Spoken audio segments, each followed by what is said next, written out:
So it's my turn now. I'm Keren WeinShall from the Hebrew University. And we heard that the Israeli judiciary is overworked. Judges face a lot of caseload. And my research together with Prof. Engel tries to ask what the impact is of the caseload on judicial decision-making. And more specifically, we ask if increasing judicial staff is effective in improving the quality of judicial services. So we place the literature on judicial caseload in a scale ranging from theories which we label the judicial approach, theories claiming that the judiciary is an important legal democratic institution in charge of providing this ideal of justice, and theories that we label as a managerial approach that view the judiciary more like a service provider, much like health services provide health. These different theories and the way they view justice and what caseload is and what caseload ought to be reflect differently on the question we pose. So basically, the judicial approach, which was founded around the late 1960s, mostly by legal scholars and judges, sees an increase in the number and in the complexity of cases in different courts, not just in Israel specifically, it was more in the United States, and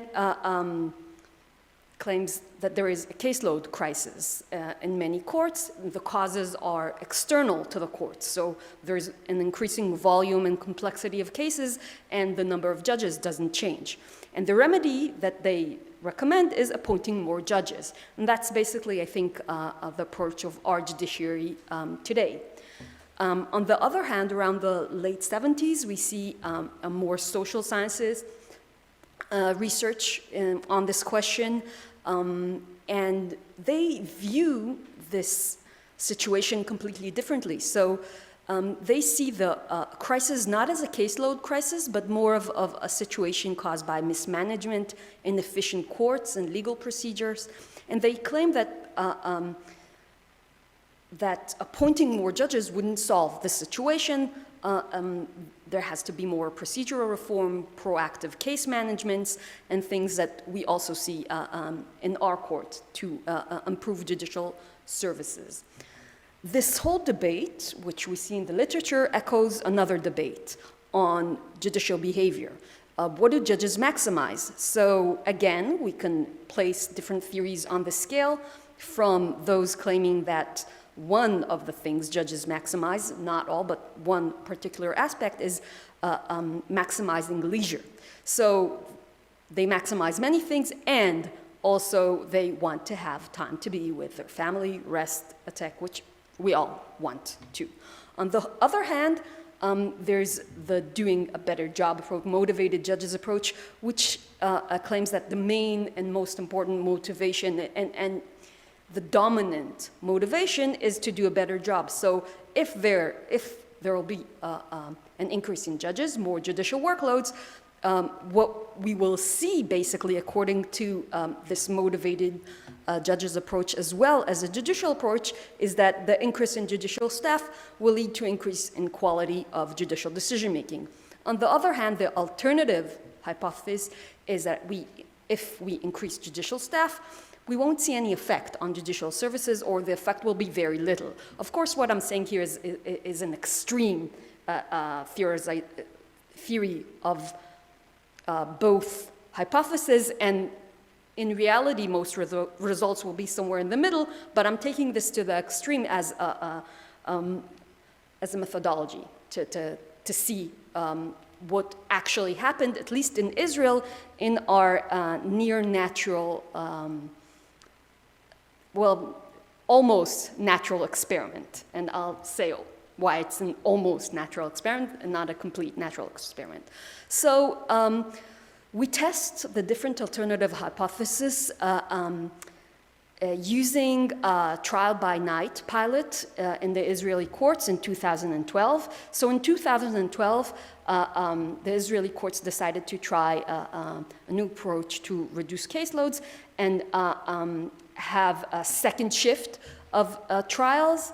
And for the purpose of this trial, they appointed 6 new senior registrars, which is judicial personnel, for 2 of the 6 court districts. So in Jerusalem and Central District, we see an increase in judicial staff and reduce in the caseload. Why in these courts and not the others? The main reason was their location.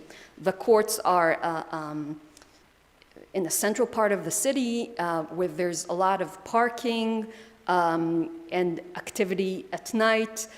It's also close to other governmental buildings with security.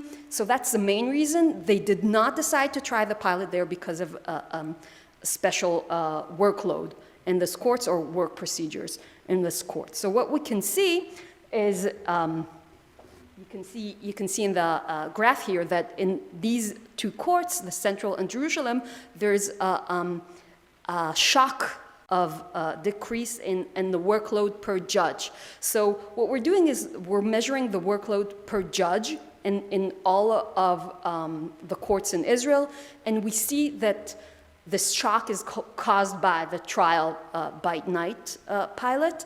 And before this shock and after this shock, there's no big difference when it comes to judicial caseloads. So what we do is we actually measure the way the judges' decisions in the treated courts. The treated courts are Jerusalem and Central, and the treated courts before and after the change in the workloads compared to the differences in all other 4 courts. Okay? We do not look at what the new senior judges did because we're not interested in that. We're looking at the judges that were in the court before and after this new appointments. So what happened to their decisions when they had less of a caseload to resolve? So basically, we're looking at, we focus on small claims. Why do we focus on small claims? Well, first of all the reduce in workload was just in civil claims, not in criminal procedures. So, and we decided specifically to look at small claims for 2 main reasons. One is that small claims are all very similar cases, very easy cases, all below 3,000 shekels with no litigation. So this really reduces the chance of unobservable factors affecting our results, or maybe lawyers' repeat player understanding that there was a reduction in workloads and thus changing the way they file cases. There's no lawyers, so there's no concern of that happening. And the second reason, which I think is very important, is that small claims are randomly assigned in the 2 treated courts as well as 2 untreated courts. So there's a periodic routine of judges resolving small claims. So what happens is that we preclude the chance that the difference in the portfolio of cases affected any change. So what one might claim is that once there is more senior registrars, and senior registrars usually handle the easy cases, there would be a change in the portfolio of all other judges in the court, and they'll handle the harder cases. So we precluded that by testing only small claims. Small claims were the same before and after 2012. No difference there. So we also, of course, have a lot of tests for unobservable factors and observable factors, as well as, of course, the exact matching of cases before and after 2012 to see that the cases are similar. there wasn't any change in the cases. So what do we find?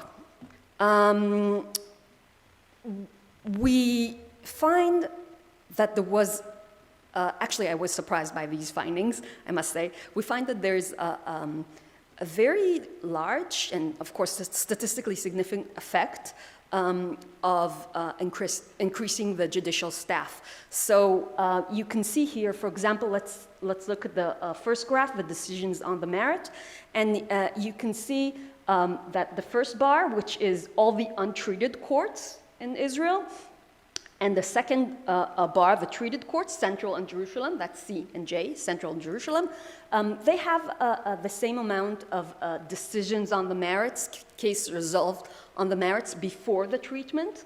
And then after the treatment, once you introduce more judicial staff in the courts, you see that in the Central and Jerusalem courts, there's almost a double amount of cases resolved on the merits, which is, I think, huge.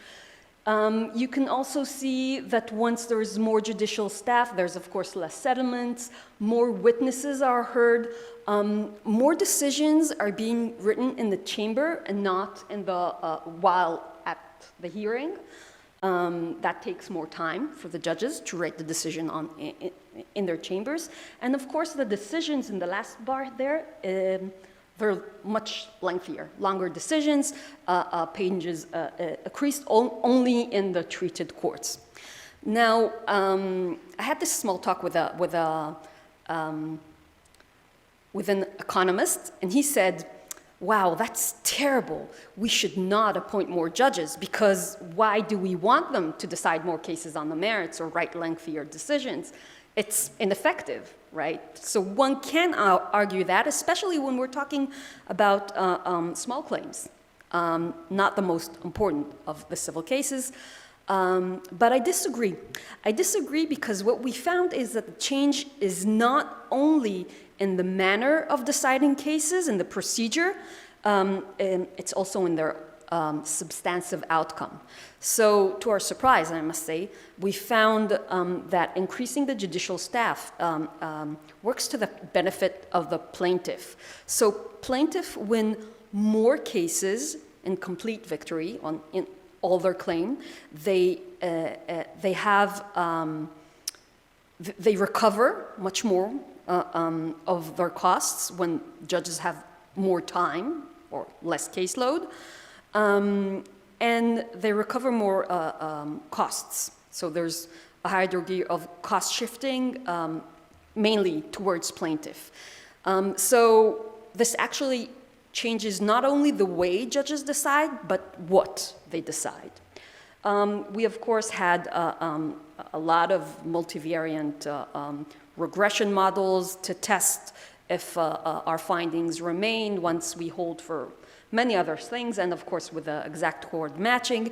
And as you can see here, almost all our results remained once statistically tested. So what I'm showing you in the gray is the results for the treatment before and after the courts. They're statistically significant, and as I said, quite strong, quite a strong effect.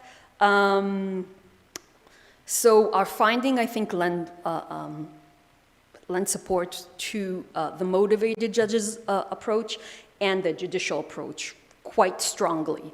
And again, the impact was mostly to the advantage of the plaintiff, who are more likely to win in higher amounts and get their costs reimbursed. As I said, we were surprised by these findings, at least I was. Why? What's the mechanism underlining our results? So we have a few theories here. We did not test them yet. We plan to do that on future research. The results might be driven by a status quo bias. So in civil cases, the money at the moment is with the defendant, right? So plaintiff wants it. So in order to change this status quo, if judges is overworked and doesn't have a lot of time to hear it, they just might say, okay, let's just remain, things can remain how they are now, I'm not going to change them. But if they have more time to listen and think, and write about it, they might be more inclined to change the status quo. I think the burden of proof in civil claims, small claims as well, where the plaintiff has to show a preponderance, I'm sorry if I'm mispronouncing this, of evidence, also works to support this theory. So if the plaintiff have more time to present their case and more of the judicial cognitive brain to use, they might achieve this level of proof more easily. And also, of course, it might be that judges who have more time are less concerned about appeals. So if you only have time to write a very small a very short judgment, you might be more concerned about an appeal, especially if the result of the appeal will be that the case is remanded and you have it again. So you don't have time, and then you get this case again, which you thought as a judge you resolved. So I think this might cause overwork judges to decide, like to have intermediate decisions where the sides are going to be less likely to appeal. On the other hand, if judges have more time to write lengthier verdicts and also more time to deal with an appeal if it happens, they feel they might be more likely to resolve the case for one side, for the plaintiff in our case, and not worry as much from an appeal from the other side. So these again are different hypotheses. We're working now on trying to see what the true reason is, what actually explains our results. Finally, I think using near natural experiment study gives us a lot of internal validity. So I'm quite happy with our results, but can we say something about cases that are not small claims or not in Israel? I don't think so. I think we do have a limitation when external validity is concerned. So small claims are very easy cases. In complicated civil cases, things might work differently, though if I think the most logical assumption is that we'll even see a greater effect when this comes to complicated civil cases, needing more of judicial time and effort to resolve. But again, I can't say that. We only studied small claims. But what I think is the most vulnerable section in our external validity is that we tested Israel in this a particularly point of time where, as we heard Gali before, judges are overworked. So perhaps if more judges will be appointed when courts are not as burdened as they are in Israel in 2012, we won't see this very strong effect that we saw in our case. I'd love to hear any questions, and thank you.